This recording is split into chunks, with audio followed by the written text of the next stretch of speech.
Bienvenue à tous dans un nouvel épisode de mon podcast Les créateurs de réalité, un podcast qui est disponible sur iTunes, Spotify, Deezer, Odyssey, YouTube et bien d'autres plateformes.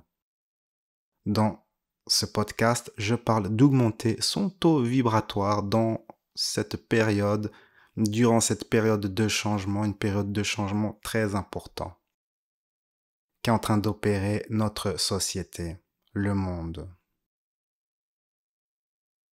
Le contexte. En début 2016, j'étais à Toulouse, dans un parc avec une amie, le début 2016, et je lui expliquais que Donald Trump allait être bientôt le nouveau président. Et elle m'a répondu, non, ce sera Hillary Clinton. Non. J'ai répondu que Hillary Clinton n'avait aucune chance d'être présidente. À l'époque, mon amie ne comprenait pas cela, car elle se fiait aux informations des médias. En début 2021, j'ai publié une vidéo sur YouTube qui s'appelle The Great Reset, la grande réinitialisation. Dans cette vidéo, j'explique qu'il y aura bientôt un pass sanitaire en France. Et je montre d'ailleurs un exemple vidéo du fameux pass tel qu'il existe aujourd'hui en fait. Car ce pass en fait existait déjà en Chine à l'époque. Et dans les commentaires, m'ont dit non, 2021 ce sera génial, la pandémie va s'arrêter, il y aura pas ce pass, etc. Vous pouvez voir en fait, si vous retrouvez cette vidéo, les commentaires vraiment très en colère des gens qui pensent que ce que je décris ne va pas se produire.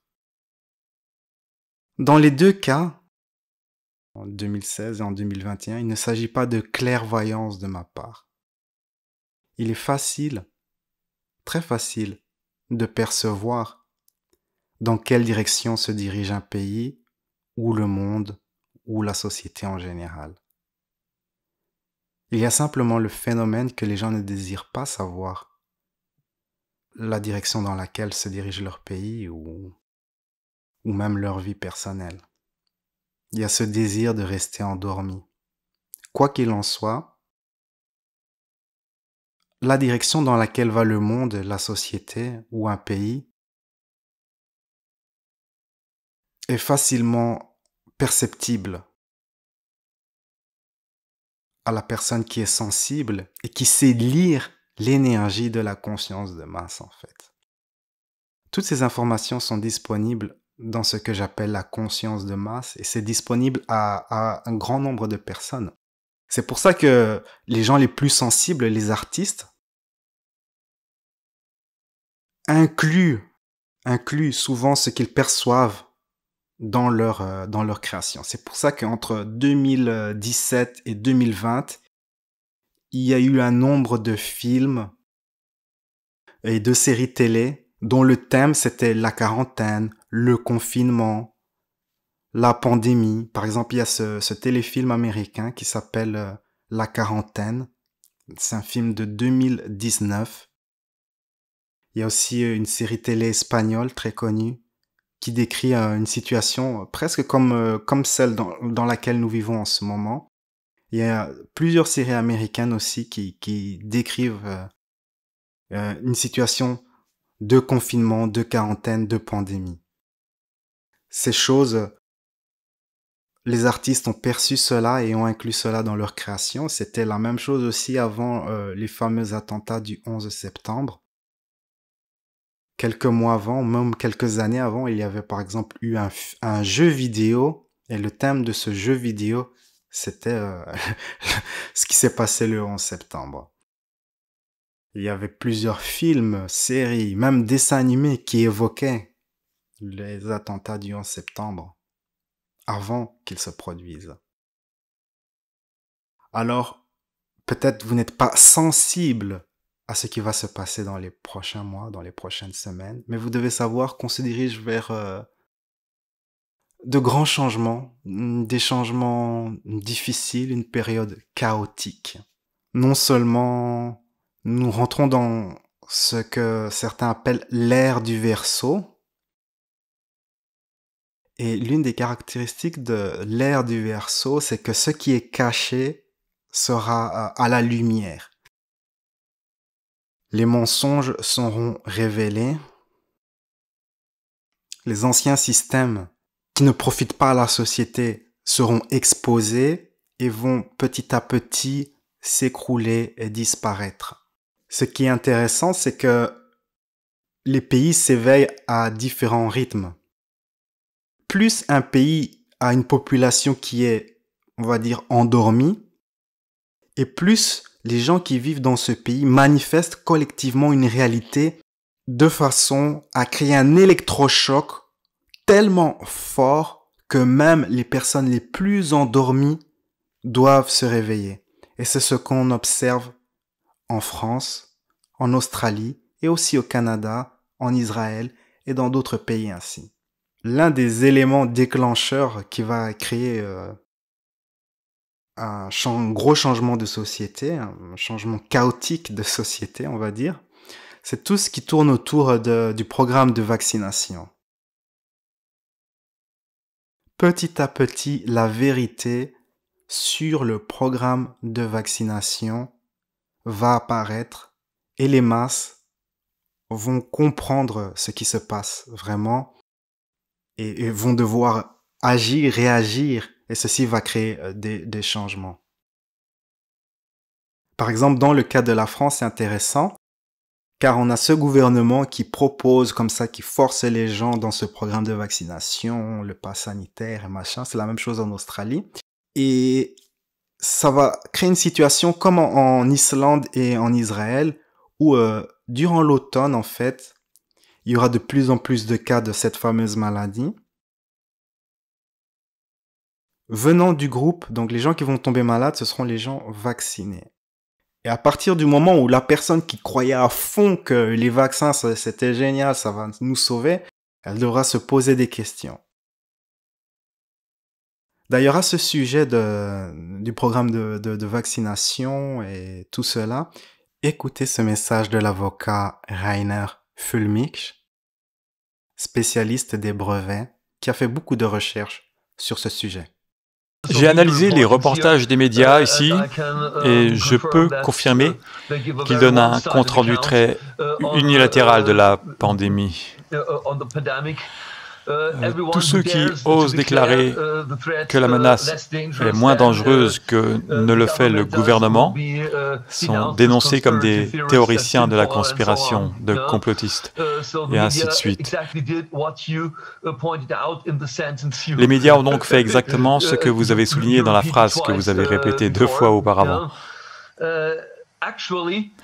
Actuellement, ils disent dans leurs histoires de variant Delta qu'il est beaucoup plus contagieux que tout le reste. Des experts à qui j'ai parlé m'ont dit que les bases de données contiennent jusqu'à plus de 40 000 sortes de virus. C'est exact. Ce variant Delta pourrait-il être une sorte de battage médiatique dont vous nous avez parlé auparavant? Il n'existe pas de variant alpha, bêta, gamma ou delta. C'est un moyen désespéré afin que les individus soient contraints d'accepter quelque chose qu'ils n'accepteraient pas autrement. Dans aucune des études publiées, il n'est fait mention de ce que l'on appelle le variant Delta. Il n'y a pas eu d'études sur une population, ni calcul de réplication réelle. Par contre, ce qui a été estimé, ce sont des simulations informatiques. Mais malheureusement, si vous regardez GISAID, qui est la source publique de téléchargement de n'importe laquelle d'un certain nombre de variations, ce que vous trouverez, c'est qu'il n'y a pas eu de capacité à identifier une séquence de gènes cliniquement altérés qui a ensuite une variation cliniquement exprimée. Et c'est là le problème depuis le début. C'est le problème depuis le tout début de ce que l'on prétend être une pandémie. Nous n'avons aucune preuve que l'altération de la séquence génétique ait une quelconque signification clinique. Il n'y a pas eu un seul papier publié par qui que ce soit qui ait établi que tout ce qui est nouveau depuis novembre 2019 se distingue cliniquement de tout ce qui est antérieur à novembre 2019. Et voici un autre message. Il pas aussi que si vous prenez l'ensemble des preuves. Alors c'est un outil. Le virus corona et les vaccins, c'est un outil et qui est dans l'intérêt de la DARPA afin de créer une arme biologique à partir de cela. C'est un outil pour tout ce qui s'y rattache, y compris le contrôle des populations par exemple. Eh bien, écoutez, nous devons cesser de nous laisser prendre au récit du courant dominant, même dans notre propre ligne de questionnement, parce que le fait est que cela a été considéré comme une arme biologique hautement malléable. Il n'y a aucun doute qu'en 2005, c'était incontestablement une arme de choix. Et l'illusion dans laquelle nous continuons malheureusement à voir des gens très bien intentionnés se faire piéger, c'est de discuter de la question de savoir si nous avons un vaccin contre ce virus. Le fait est que ce n'est pas le cas. Nous injectons une protéine spike, une séquence d'ARN de culture qui est une simulation informatique. Elle n'est pas dérivée de la nature. C'est une simulation informatique d'une séquence qui est connue et brevetée depuis des années. Quoi qu'il en soit, d'ici quelque temps, on doit s'attendre à un bouleversement de l'ordre social, avec beaucoup de chaos. Et comment on se prépare à ce chaos? De mon point de vue, la meilleure protection, c'est d'élever son taux vibratoire. Avoir un taux vibratoire tellement élevé que vous êtes guidé dans la bonne direction, à prendre les bonnes décisions, et vous pouvez traverser facilement cette période chaotique. D'autres influenceurs perçoivent aussi que nous allons vers une période de chaos et encouragent leurs abonnés à prendre des techniques de survie. Il y a d'ailleurs même une vidéo de l'influenceur Russell Brand qui explique que les milliardaires en fait sont en train de se préparer au chaos qui arrive à leur manière. D'autres personnes encouragent les gens à apprendre à être totalement indépendants, stocker à manger, savoir se débrouiller sans la technologie et ainsi de suite. Personnellement, je ne sais pas du tout quelle forme va prendre cette période chaotique en Europe. J'ignore la manière dont cela va se produire, ce qui va se passer. Je sais simplement que cela arrive.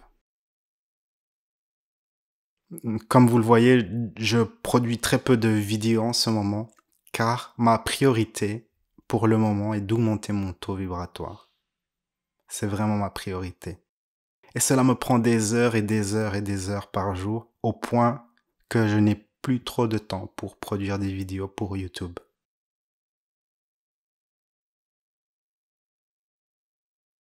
De mon point de vue, pour élever son taux vibratoire de manière vraiment très élevée, significative, en très peu de temps, au point d'être protégé de tout ce qui va se passer dans le monde, eh bien, il faut inclure une démarche qui comprend le corps, l'esprit, le mental, le spirituel. Donc, pour le moment, je me lève très très tôt le matin. Je me lève entre 4 heures du matin et 6 heures du matin. Je vais faire mon jogging. Ensuite, je fais mon trampoline. 10 minutes de trampoline, car cela aide le système lymphatique et le système immunitaire. Ensuite, je fais une séance de yoga. Il y a des jours où je ne fais pas de yoga, je fais des exercices comme ça, HIIT, des exercices à haute intensité, et ainsi de suite. Ça, c'est pour la partie physique. Ensuite, il y a la partie mentale. Cultiver vraiment un mental, un esprit clair qui peut percevoir les choses. Et cela passe par augmenter sa capacité à être concentré, serein, sa capacité à avoir du discernement et un esprit très clair. Pour ce faire, je fais des méditations ou des exercices de lâcher prise. Notamment un exercice qui est très utile, c'est l'exercice de comprendre que nous sommes plus que notre corps. Cet exercice consiste à poser votre attention sur des parties de votre corps et simplement de prendre conscience que vous êtes plus que cela.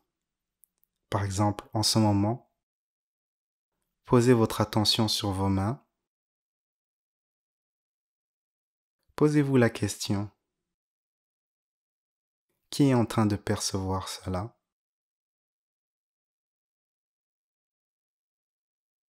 Et si je suis plus que cela, que suis-je?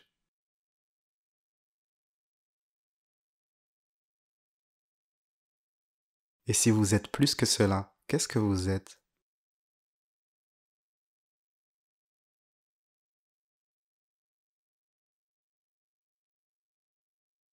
C'est l'un des exercices que je fais. Vous pouvez appliquer cet exercice également à vos émotions. Si vous avez peur, posez votre attention sur la peur. Et posez-vous la question, qui perçoit cette peur? Posez votre attention sur ce qui perçoit cette peur. Et si vous êtes plus que cela, qu'est-ce que vous êtes?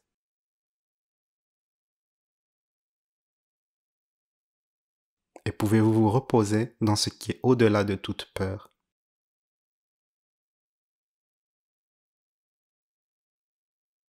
Donc ça, c'est pour le mental. Pour le spirituel, il y a plusieurs approches.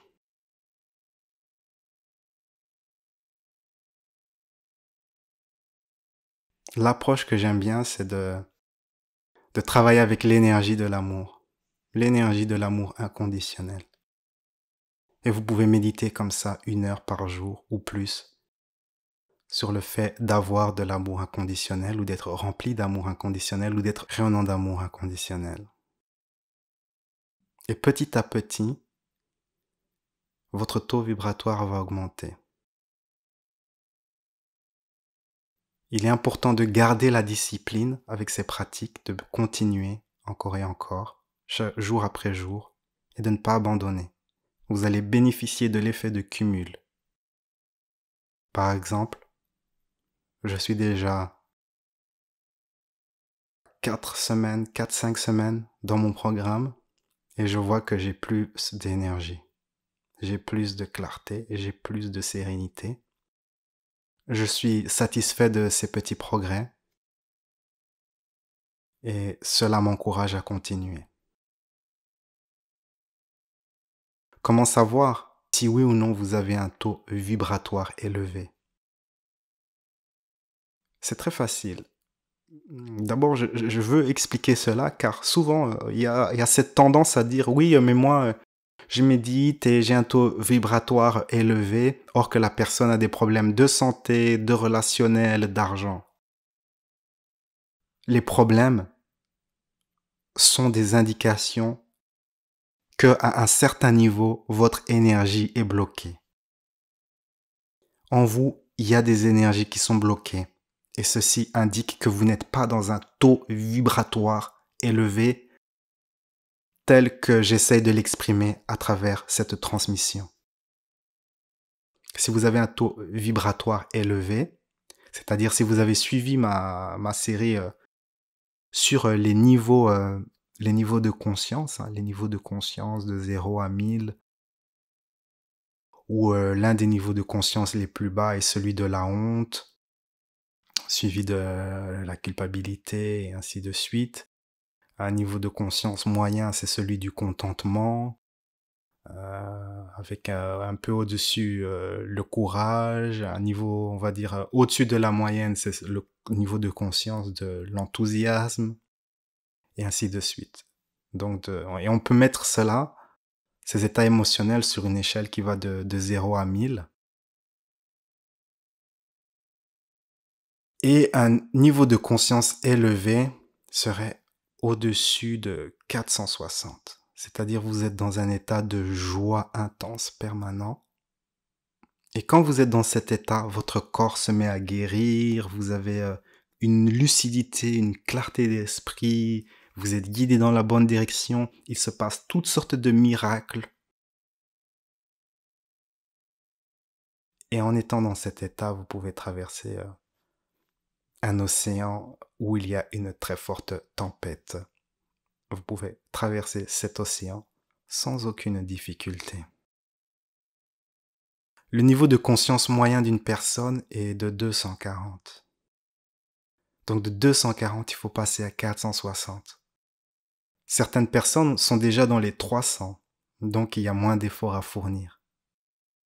Certaines personnes sont déjà dans le haut des 300, d'autres sont déjà dans les 400.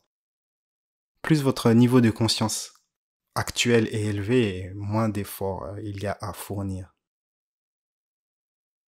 Vous savez que vous avez un niveau de conscience très élevé quand votre corps se met à guérir. Et il y a cette dame qui a fait ce travail, elle avait une tumeur, et sa tumeur au cerveau, une tumeur dans la tête, sa tumeur a disparu. Une autre personne qui avait des problèmes d'argent a vu ses problèmes d'argent disparaître du jour au lendemain. Ça, ce sont des signes vraiment qu'on a augmenté son taux vibratoire. J'ai déjà fait ce travail plusieurs fois dans ma vie. C'est un travail qui demande de mettre les choses en pause. Hein. Donc, pour le moment, je fais très peu de coaching. Je n'ai plus de temps pour faire des vidéos sur YouTube. Je passe la plupart de mon temps à travailler sur ce sujet, d'augmenter mon taux vibratoire. C'est vraiment ma priorité en ce moment. J'aimerais terminer cette transmission en partageant l'expérience de l'auteur Kamal Ravikant qui a effectué ce travail. Donc je vais vous lire un passage de son livre. Le livre est en anglais, donc je dois traduire et en même temps m'exprimer. Il est possible que je cafouille, hein, car je dois faire deux choses en même temps. J'étais désespéré. Mais je voulais changer. J'ai pris un carnet et j'ai écrit « Aujourd'hui, je prends l'engagement de m'aimer, de me traiter avec amour, avec un amour profond. Je choisis d'être l'amour dans mes pensées, mes actions et mes choix. Je prends la décision de m'aimer. » Il n'y avait plus rien d'autre à dire. Cela m'a pris moins d'1 minute pour écrire tout cela. Mais ce fut intense. J'étais vraiment dégoûté de moi-même. Je pouvais aimer les autres, mais je ne pouvais pas m'aimer. Mais j'ai pris la décision de changer cela. Comment s'aimer? Je ne sais pas. Tout ce que je savais, c'est que je m'étais engagé à m'aimer. J'avais pris cette décision.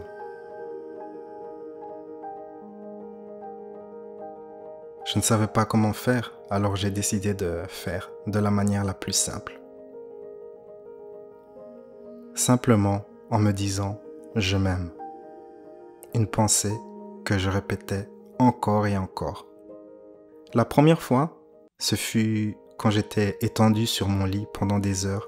J'étais en train de répéter « je m'aime, je m'aime, je m'aime, je m'aime, je m'aime ». Mon esprit vagabondait et fouillait cette pensée de temps à autre, mais je remettais mon attention sur cette pensée.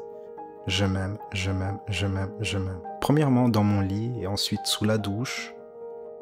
Quand je surfe sur Internet ou quand je me promène dans la rue, je répète constamment « je m'aime, je m'aime, je m'aime, je m'aime, je m'aime ». Après quelque temps, les choses se sont améliorées dans ma vie. Mon corps s'est mis à guérir de plus en plus rapidement, mon état d'esprit s'est amélioré. Et les choses dans ma vie ont commencé à changer pour le meilleur. J'ai attiré à moi des choses auxquelles je ne pensais ne pas avoir accès. Je n'arrivais pas à croire à tout cela. C'était fantastique. J'avais pris la bonne décision. Malgré ces changements, j'ai continué à répéter « je m'aime, je m'aime, je m'aime ». Et en moins d'un mois, j'étais totalement guéri. J'étais mince. J'étais heureux. J'avais le sourire. J'avais attiré des nouvelles personnes incroyables dans ma vie. J'avais manifesté de belles situations. Et mes problèmes étaient en train de se résoudre naturellement et sans effort. Donc voilà, c'est un extrait de son livre. Son livre s'appelle I Love Myself. Et c'est comme ça que ça se passe. Vous commencez comme ça à vous remplir d'amour. Vous pouvez utiliser une phrase telle que je m'aime, ou une phrase question, puis-je me donner de l'amour, et vous répondez oui. Il y a plein de méthodes. Permettez-vous de faire ce travail, de vous engager à augmenter votre niveau de conscience, votre taux vibratoire, votre énergie, et vous allez voir, semaine après semaine, des changements. Pendant les premières semaines, il n'y aura pas trop de différence, mais après quelques semaines, 3-4 semaines, vous commencerez à voir des changements. Et continuez. Donc voilà, c'est mon message à travers cette transmission. À bientôt.